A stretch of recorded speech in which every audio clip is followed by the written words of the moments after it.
धन्यवाद अध्यक्ष जी। अर्जुन मेघवाल साहब। धन्यवाद अध्यक्ष जी। द कॉन्स्टिट्यूशन अमेंडमेंट बिल 128वां कॉन्स्टिट्यूशन अमेंडमेंट बिल 2023 नारी शक्ति वंदन जैसा बिल जिस पर आज आपने चर्चा की अनुमति दी,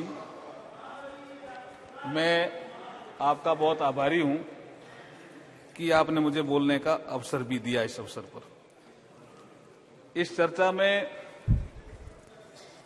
करीब 60 मान्य सांसदों ने भाग लिया। श्रीमती सोनिया गांधी जी से लेकर के देश के गृह मंत्री श्री अमित शाह जी तक 60 मान्य सांसदों ने इसमें भाग लिया और बहुत सकारात्मक सुझाव भी आए। और इन सुझावों के आधार पर जो कुछ विषय रह गए थे उनके द्वारा मैं आपको जानकारी देना चाहूंगा। जैसे एक विषय अधिकतर चर्चा में आया, दिन भर से आ रहा है कि हमारी रैंकिंग महिला प्रतिनिधित्व में कम है। इंटर पार्लियामेंट्री यूनियन के डेटा के अनुसार विश्व भर में नेशनल लेजिस्लेटिव बॉडीज में महिलाओं का औसत प्रतिनिधित्व 24% है, 24%। अभी भारत की लोकसभा में महिलाओं का प्रतिनिधित्व 15%, 15.1% है। इस नारी शक्ति वंदन विधेयक के पारित होने के पश्चात हम ग्लोबल एवरेज से ऊपर उठकर 33% महिला भागीदारी सुनिश्चित करेंगे तो ही हमारा रैंक भी बढ़ेगी, हमारी रैंक भी सुधरेगी। इसलिए करीब करीब सभी ने इसका समर्थन भी किया है। कुछ लोगों ने इसको पॉलिटिकल रंग देने का प्रयास किया, उसके लिए माननीय गृह मंत्री जी ने अधिकतर जवाब दिया। एक दो बिंदुओं का मैं भी जवाब देने की कोशिश करूंगा। प्रधानमंत्री मोदी जी के नेतृत्व में ये G20 में भी तय हुआ और प्रधानमंत्री जी का स्पष्ट सोच भी है कि वुमेन डेवलपमेंट से हमें वुमेन लेड डेवलपमेंट की तरफ तेजी से बढ़ना है और इसी कड़ी का ये बिल है। मैं 3-4 मुद्दे जो और आए हैं, विशेष करके कुछ महिलाओं के नाम इस चर्चा में आए जो मातृशक्ति ने महिला अधिकारियों के लिए संघर्ष किया। जिन्होंने भी संघर्ष किया उन सबका मैं अभिनंदन करना चाहता हूं। लेकिन कुछ भारत की महान परंपरा में नारी शक्ति का जो हमेशा से योगदान रहा है उनका भी मैं जिक्र यहां करना चाहता हूं। वैदिक काल में गार्गी, अपाला घोषा, लोपामुद्रा जैसी विदुषी महिलाओं का उल्लेख मिलता है जिन्होंने उस काल में देश और समाज का नेतृत्व प्रदान किया। रानी दुर्गावती, रानी चेन्नम्मा, रानी अहिल्याबाई, रानी लक्ष्मीबाई जैसी नारी शक्तियों ने समय आने पर अपने राज्य का नेतृत्व भी किया और अपने राज्य के शत्रुओं से अपने राज्य की जनता की न सिर्फ रक्षा की बल्कि विकास के भी नए कीर्तिमान गढ़े उन्होंने। ऐसी हमारी नारी शक्ति रही है। सावित्रीबाई फुले का नाम भी याद आया, रमाबाई, रानी गैडेनल्यू, भगिनी निवेदिता, रानी एनी बेसेंट, उषा मेहता, सरोजनी नायडू, अरुणा आसफ अली जैसे असंख्य नारी शक्ति ने आजादी के महासंग्राम में आगे बढ़कर नेतृत्व किया, अंग्रेजों से लोहा लिया, साथ ही नारी सशक्तिकरण और समाज सुधार के लिए प्राणपण से कार्य किया। मैं जिस राज्य से आता हूं, राजस्थान से, एक पर्यावरण की रक्षा के लिए अमृता देवी बिश्नोई 363 महिला और पुरुष शहीद हो गए लेकिन पेड़ नहीं कटने दिया। ऐसी महिलाओं का भी हमें वंदन आज करने का अवसर है। मैं इस सदन में, इस सर्वोच्च सदन में सुषमा स्वराज जी को भी याद करता हूं। उन्होंने कहा था कि महिलाओं को आरक्षण दिए बिना, उनके प्रतिनिधित्व के बिना ये विकास की यात्रा अधूरी है। आज हम उनके स्वप्न को साकार कर रहे हैं। ऐसा माना जाता है कि महिला मां के रूप में होती है, उसे जननी कहा गया है और करुणा, ममता, दया, त्याग, समर्पण, प्रेम आदि महिला के स्वाभाविक गुण होते हैं। और जब महिलाएं आगे बढ़कर के नेतृत्व करेगी, अर्थात मातृत्व अस्तित्व के साथ साथ नेतृत्व भी करेगी। तो इन गुणों के कारण निर्णयों में जो हम डिसीजन लेंगे उसमें संवेदनशीलता आएगी, सहजता आएगी, समाज और राष्ट्र की भलाई के तत्व स्वाभाविक रूप से परिलक्षित होंगे हमारे कानूनों में। आगे हम 2047 में भारत की आजादी के शताब्दी समारोह का उत्सव मनाएंगे, तब यह दुनिया भारत की विकास यात्रा में महिलाओं के नेतृत्व को महसूस करेगी। इसलिए आज जो आपने कार्य किया है, मुझे लगता है अमृतकाल की बेला में, जिसका प्रधानमंत्री जी नरेंद्र मोदी जी कई बार जिक्र करते हैं, यही समय है, सही समय है, भारत का अनमोल समय है। 2-3 विषय और थोड़े टेक्निकल आए, जैसे डीलिमिटेशन के विषय में।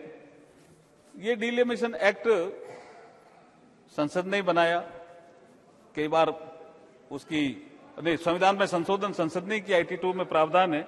तो डीलिमिटेशन जो अधिनियम है उसके सेक्शन 8 और 9 में ये कहा गया है कि संख्या दे करके निर्धारण होता है, जिसका जिक्र अभी गृह मंत्री जी कर रहे थे। तो मेरा ऐसा मानना है कि ये टेक्निकल चीजों में हम जब अगर जाएंगे तो कई बार आप शायद या तो ये चाहते होंगे कि ये टेक्निकल चीजों में ये बिल फंस जाए। इस बिल को हम फंसने नहीं देंगे अब। हाँ, इस बिल को अब हम फंसने नहीं देंगे, क्योंकि वर्टिकल एंड हॉरिजेंटल डिबेट में Rajesh Kumar Dhariya versus Rajasthan PSC physically handicraft और महिलाओं के लिए आरक्षण, जो जिसको सुप्रीम कोर्ट ने तय किया कि महिलाओं का आरक्षण का विषय हॉरिजेंटल भी है और वर्टिकल भी है। आप कहते हो तुरंत दे दो, तुरंत डीलिमिटेशन भी नहीं होगा और तुरंत दे देंगे तो संविधान का अनुरूप नहीं होगा। तो क्या आप चाहते हो कि हम तुरंत दे करके इसको, जब आप तो चूंकि हम तो यहां पास करेंगे, आपके सहयोग से पास होगा, लेकिन आप पीआईएल लगा करके सुप्रीम कोर्ट में भी तो जाओगे, तो आप चाहते हो कि वहां बिल अटक जाए। इसलिए महिलाओं के उचित प्रतिनिधित्व देने वाला ये बिल है। आप सबने सहयोग किया, मैं आभार भी प्रकट करता हूं, लेकिन ये टेक्निकल बातों में अपने को इतना उलझना नहीं चाहिए, क्योंकि ये सब सोच समझ करके ही इस बिल के लिए प्रावधान किए हैं। इस बिल में महिलाओं के लिए आरक्षण हॉरिजेंटल के साथ साथ वर्टिकल भी है, क्योंकि पार्लियामेंट में SC/ST के लिए आरक्षण है, इसलिए परिसीमन जरूरी है, ये आपको समझना है।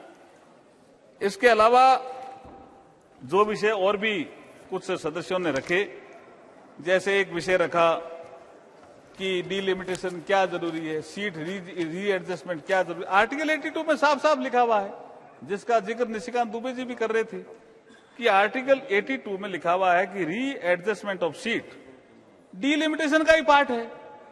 तो आप कैसे तय करोगे ये सीट महिलाओं के लिए आरक्षित है, तो वो उसको उनका काम है। अगर वैसे ही कर दोगे आप, तो फिर आप पीआईएल में जाओ, कोर्ट में जाओगे, सुप्रीम कोर्ट में। लेकिन अब हम महिलाओं को इंतजार नहीं करना पड़े, ऐसा पक्का प्रबंध कर रहे हैं, और ये महिला आरक्षण बिल हम लेकर के आए हैं। देखिए,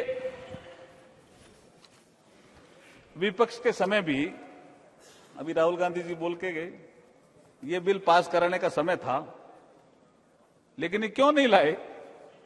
जो मुझे कई बार एक कोटेशन याद आता है, क्योंकि उनके पास ना तो नीति थी, ना नियत थी, और ना नेतृत्व था। आज हमारे पास नीति भी है, नियत भी है, और आदरणीय मोदी जी जैसा नेतृत्व भी है। इसलिए यह बिल आ रहा है और अभी पास भी होगा। और इस विषय में जो आपने जो टेक्निकल विषय रखे, मैं आपसे फिर अनुरोध करता हूं कि अमृतकाल का ये समय है। नए संसद भवन में पहला बिल, वो भी नारी शक्ति वंदन का है।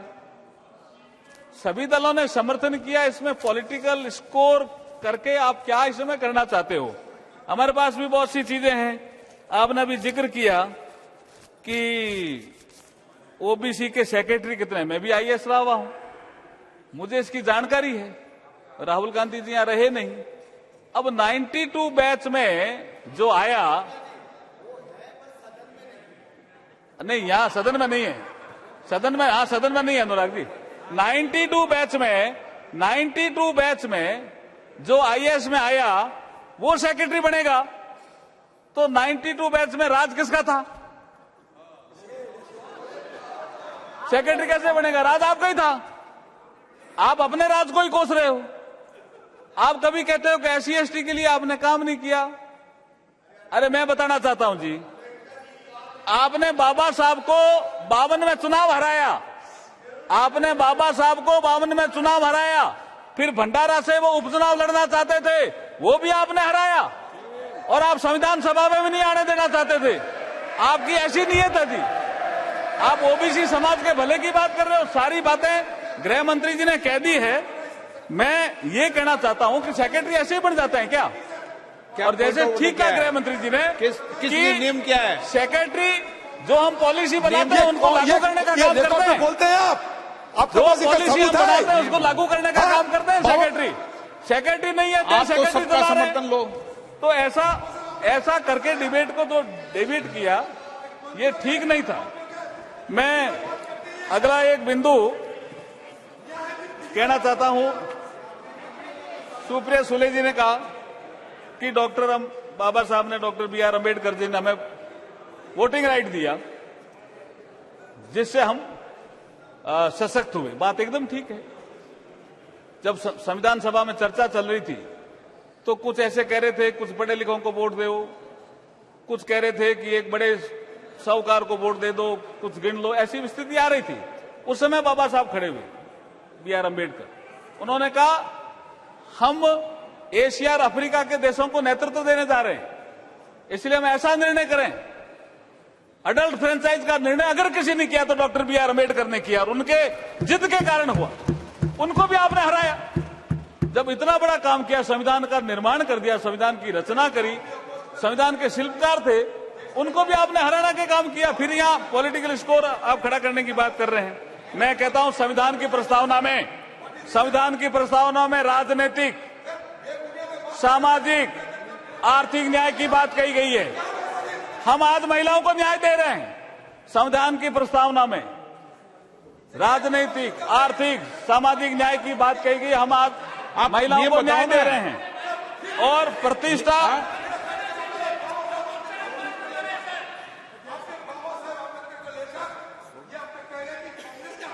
हाँ, क्यों बिजलाबाद करते हैं सदन के अंदर? सदन को गुमराह करना चाहते हैं आप। एक सेकंड, ये फैक्चुअली करेक्ट है। जैसे राहुल गांधी को बीजेपी ने हराया, ये फैक्चुअली करेक्ट है। बाबा साहब के सामने जीत कराने वाले प्रत्याशी कांग्रेस के ही थे, तो कुछ नहीं हुआ, कुछ नहीं हुआ। इसमें क्या है? कुछ नहीं हुआ, तो काहे को इतना आप चिंता कर रहे हो?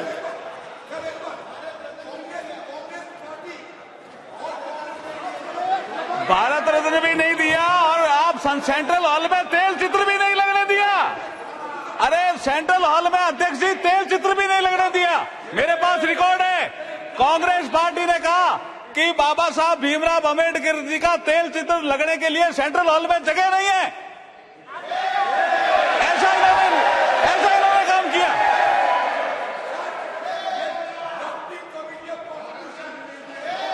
और भारत रत्न तो दिया ही नहीं। बाद में जब VP सिंह के समय सरकार आई, जब अटल जी अडवाणी जी बाहर से समर्थन कर रहे थे, उस सरकार ने दिया भारत रत्न भी नहीं दिया बाबा साहब को, तेल चित्र भी लगने के नहीं दिया। दो बार चुनाव में हराया। बहुत से सदस्यों ने कहा था, सर, मैंने एक किताब में बहुत स्पष्ट पढ़ा है, बहुत से सदस्यों ने कहा 52 में पंडित नेहरू जी को कि डॉक्टर BR अम्बेडकर बहुत विद्वान आदमी है, इनके सामने उम्मीदवार मत खड़ा करो। तो नेहरू जी ने कहा कि ये हमारा विरोधी है, ये दो ही पार्टियों की आलोचना करता है, BR अम्बेडकर, एक कांग्रेस की, एक कम्युनिस्ट पार्टी की, इसलिए हम तो इसको हराएंगे चुनाव लड़ करके। और ये तो फैक्ट है, इट्स हिस्टोरिकल फैक्ट। इसमें क्या है? इसमें क्या नई चीज है? इसमें कोई नई चीज नहीं है जी।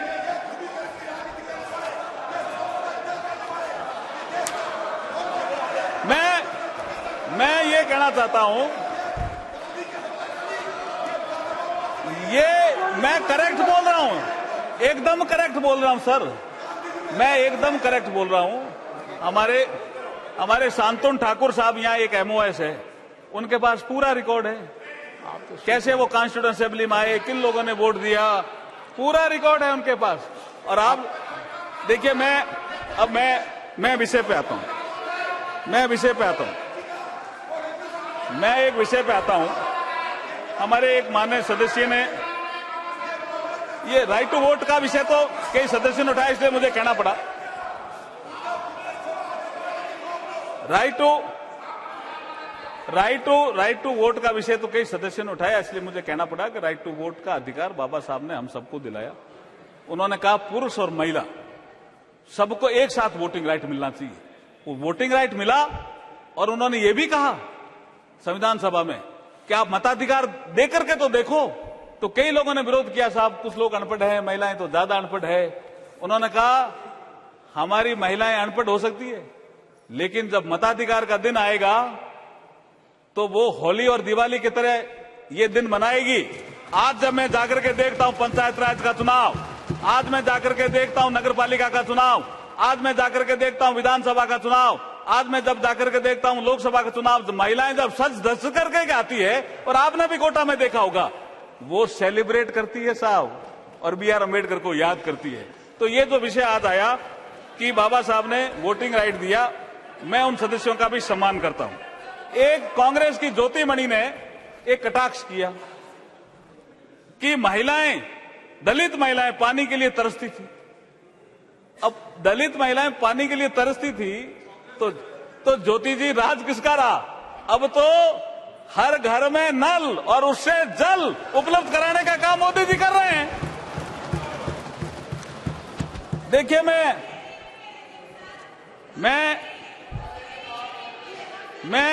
एक चीज बताना चाहता हूं कि हमारा 2019 का जो जनरल इलेक्शन हुआ, महिलाओं में जो जागृति आई, ये आंकड़े प्रमाणित हैं, इसलिए बोल रहा हूं कि 2019 के जनरल इलेक्शन में जनप्रतिनिधि चुनने में महिला वोटरों की भागीदारी पुरुषों की तुलना में अधिक रही। ये महिला जागृति है, और आज हम प्रतिनिधित्व दे रहे हैं, एक बिल पास कर रहे हैं, महिलाओं को और सशक्त कर रहे हैं। पुरुषों का मत प्रतिशत 67.2 रहा, वहीं महिलाओं का मत प्रतिशत 67.18 रहा। तो महिलाएं जागृत भी है और इस देश के प्रति एक अच्छा भाव भी रख रहे हैं। मैं अब चूंकि बहुत सी चीजें आ गई है, मैं आपको आगे लास्ट में आगे मैं ये कहना चाहता हूं कि भारत लोकतंत्र की जननी है, और आज हम इस लोकतंत्र के मंदिर में महिलाओं को उनका अधिकार देकर इस नारी शक्ति वंदन विधेयक को पास करके नारी शक्ति को वंदन कर रहे हैं। इसको पास करके भारत के प्रधान सेवक सच्चे कर्मयोगी साधक नरेंद्र मोदी जी के नेतृत्व में लोकतंत्र की यात्रा में नया इतिहास रच रहे हैं। मैं अपनी कुछ पंक्तियों के माध्यम से नारी शक्ति को हाथ जोड़ करके वंदन करता हूं। मैं कुछ पंक्तियों के माध्यम से अध्यक्ष जी हाथ जोड़ करके वंदन करता हूं। पंक्तियां क्या है?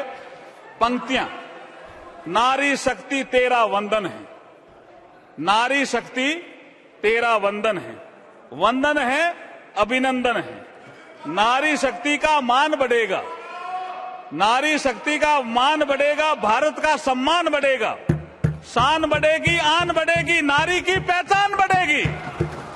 सपनों को अब पंख लगेंगे, घर के आंगन तक नहीं रुकेंगे, नारी को अधिकार मिलेंगे, मिलजुल करके काम करेंगे।